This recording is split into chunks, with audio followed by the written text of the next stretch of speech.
God of War 3 is on the horizon. Does it hurt to see your baby in another man's hands? I mean, are you upset to have someone else directing your franchise? No, I'm thrilled.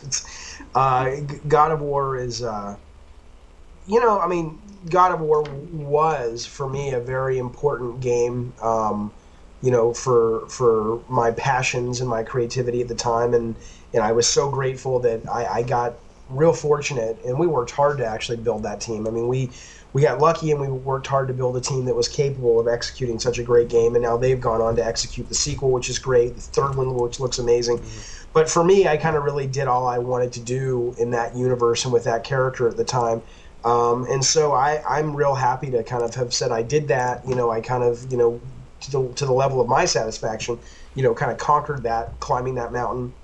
And so, no, it's like I love the fact that Stig is the new director. Corey Barlog was the director on two.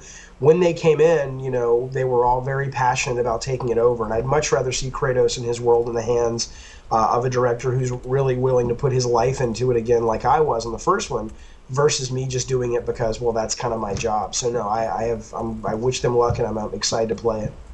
Okay, great. So, if I can, I'd like to change gears, pun intended, to Calling All Cars, a Hmm. game you may remember. Yeah. You were one of the first to have a downloadable game available for the PlayStation Network, and it was very, very well received. But I have to ask, do you feel like maybe it would have been a little bit more successful if you would have put it on the Xbox Live Marketplace or Steam or possibly even the Wii Store? Well, not the Wii store. I mean, well, I mean, only because I mean, the Wii, for all its amazing and deserved success, I don't think they've really cracked the nut when it comes to what is it called, WiiWare. I don't. Yeah. I mean, I haven't seen any numbers, but I haven't gotten the sense that that's really kind of taken off like they had hoped. So, Xbox Live Arcade, absolutely, because it did at the time and continues to have a larger user base. The really tricky part and the wonderful thing, but the sort of curse of the PlayStation Network is that it's free, and it's wonderful, and I wouldn't change it. I hate to turn on Kotaku tomorrow, and it's like Jaffe says PSN shouldn't be fucking free. I'm like, but the thing is, when you have Xbox Live, you have to pay, and so they have your credit card. And so it's you already, just to get online. If you buy Call of Duty, which was a launch game with the 360, you enter your credit card number. There's the Xbox Live experience, and bam, there's this whole store to buy games with. People on PSN, because they're not required to enter their credit card, they're not required to go to the store to get online. I know lots of people who have a PlayStation 3 and aren't even aware that you can buy games online. So I definitely think, at the time and even now, because the user base is greater, that, yeah, of course, Steam, Xbox Live Arcade, sure. I mean, it would have been great to be on all those platforms, but it was also great to be an exclusive Sony title.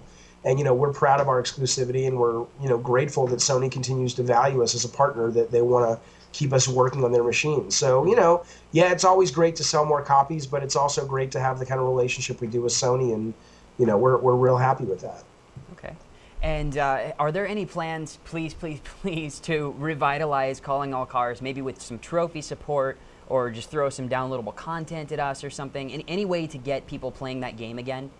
There really are not. I mean, I don't work for Sony anymore. For all I know, they're talking about it, but they would have approached us. I imagine I would be stunned if they were doing it, with another team. The game was successful from a standpoint of it didn't lose any money. It made a little bit of money, but I think, and I take the full blame for it. I mean, I was kind of thinking, oh, it's $10. People will just kind of start throwing around $10 bills and taking chances on kind of quirky ideas, just kind of like back in the arcade days when it's like, that's a quarter. You'll fucking try anything for a quarter.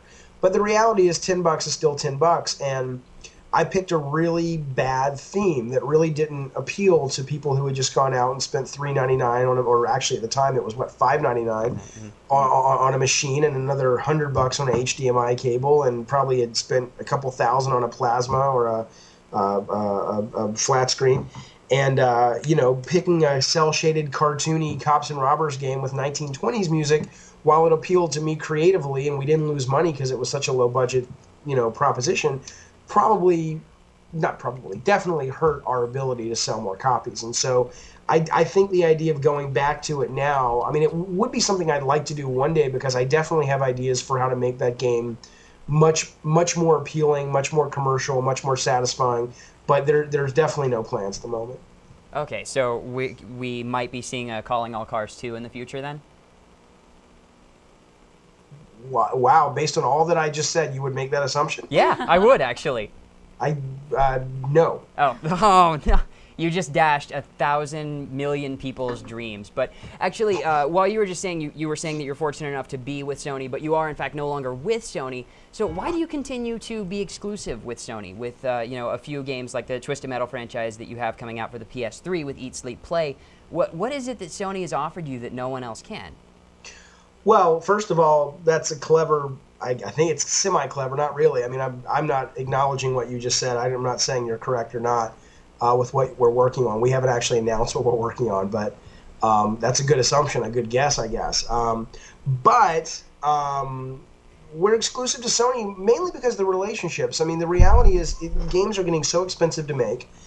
And we know the players at Sony, and we trust them, and we know what makes them tick, and they know what makes us tick. And it's like, yeah, a case could be made for going to work with Activision or going to work with EA, and suddenly you've got your game on 4 or 5 or 6 platforms. But the reality is, when you can focus on one platform, I find you have more time to tune your game. You have more time to sort of really aim that game's technology and gameplay towards the strengths of that hardware. I also find that you're going to get more support. I mean, I would much rather be a first-party Sony game, that's one of their big 4 or 5 titles of the year, and get that marketing push and get that PR push, versus being kind of buried in a portfolio of maybe 30 games that Activision has coming out, and you don't know, are we going to be able to get the marketing dollars when they're having to support a new expansion for World of Warcraft, and they're having to support a new Guitar Hero and a new Call of Duty? It's like, it makes it really hard to kind of, make some noise when you have all those other huge franchises and you're doing something brand new. So those are all the reasons that we choose to stay exclusive with Sony. I mean, they've been a great partner, and, hell, they've put up with me as an employee and as an independent contractor for going on 15 years. So I have nothing but gratitude and admiration for them. So we'll be as exclusive to them as long as they'll have us, for sure. Although we do love the other systems. Don't get me wrong. We'd love to do a Wii game or a DS game. That would be a blast, but it's just not in the cards right now. Gotcha, thanks. Well, we're not going to keep you to ourselves. We do have plenty of viewers who are sending in questions. So if it's all right with you, we're going to turn it over to Mattias, who has a few user-submitted questions for you. Cool, awesome. Indeed. Actually, we have, I'm not quite sure how to pronounce this, Wakiyab, I believe the screen name is. He brought up the teaser at the end of the first God of War game. I'm sure you've heard this a lot, but all these guys want to hear it from you. When you see the soldiers approaching Pandora's temple, they want to know if you can tell us anything about any potential future plans with that storyline. I loved that part of God of War, and when we were developing it, there was talk of, hey, let's do some downloadable content on PlayStation 3, and let's just do kind of like a Contra 2.5D side-scrolling action game set in the future of the soldiers going inside and stuff like that. But not really. I mean, you guys have probably seen the footage for God of War 3. It looks like, I haven't seen the game except what you guys have seen in a little bit more. It looks like they're playing it pretty straight, continuing the story of Kratos. So maybe one day, but I don't believe there's any real plans to do anything with that, although I definitely think it's cool. And, if we had talked about doing some God of War comics and a God of War novel, and I think when we signed the deal with the film studio, a lot of that got backburnered because suddenly the film took priority, and I guess we couldn't do those other things until we had the film out, or so I don't remember the details. So when we were talking about those things, we had talked about, hey, maybe we could tell one of those stories in the comics or something, but nothing so far. Okay, we actually we have a lot of people in the chat room who are willing to apply to be your personal game tester, by the way, but we have some more questions along the same lines. Access is a bit of a newbie to the game development industry. Okay. He just wants to know if you have any tips for being successful when just starting out in the business these days. Is he? I'm sorry. Did you say he's a tester?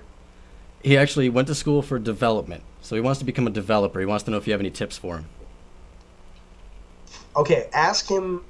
I mean, you can speak directly to him, right? Absolutely. Yep. Okay. Ask him if he means kind of at a high level philosophical thing, or does he mean more like, I want to be a designer, what tools should I learn to use? Like what does he want to know specifically?